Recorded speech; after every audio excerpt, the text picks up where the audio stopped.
અહીંયા જ્યારે ચૂંટણી ઢંઢેરાનું આવું બધું આવે છે, ઇલેક્શન એવું બધું, ત્યારે ફક્ત તમને રેલીમાં ઇન્વિટેશન આલે છે નાચવા માટે, બસ.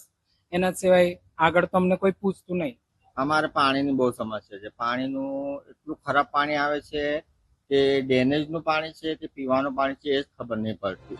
વોટ માટે આશીર્વાદ, રેલીમાં નાચગાન, પણ હક આપવાની વાત આવે ત્યારે નેતાઓ કેમ બની જાય છે અજાણ?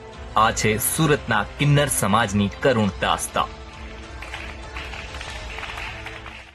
ભલે ગણતરી ઓછી હોય પરંતુ સમસ્યા એક સરખી છે.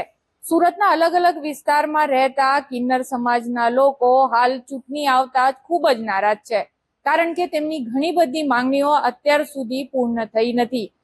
હીરા અને ટેક્સ સિટી સુરતમાં હજારોની વસ્તી, પણ મતદાન યાદીમાં માત્ર 115 જ નામ. સુરત મનપાની ચૂંટણીનો જંગ જામ્યો છે ત્યારે ગોડાદરા અને ડિંડોલીના પતરાવાળા મકાનોમાં રહેતા કિન્નર સમાજ આજે સત્તાધીશો સામે આક્રોશ ઠાલવી રહ્યા છે, જેમાં આશીર્વાદ લેવા માટે નેતાઓ પડાપડી કરે છે. એ જ હાથો આજે પોતાના અંતિમ સંસ્કાર માટે જમીન અને પીવાના શુદ્ધ પાણી જેવા પાયાના હક માટે તરસી રહ્યા છે.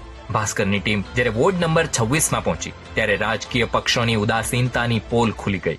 કારણ કે જે જનરલ પોપ્યુલેશન છે ને, મેલ અને ફિમેલ, એ લોકોની બધી ફેસિલિટી પૂરી થાય છે. આખો વિડીયો જોવા માટે ડાઉનલોડ કરો દિવ્ય ભાસ્કર એપ.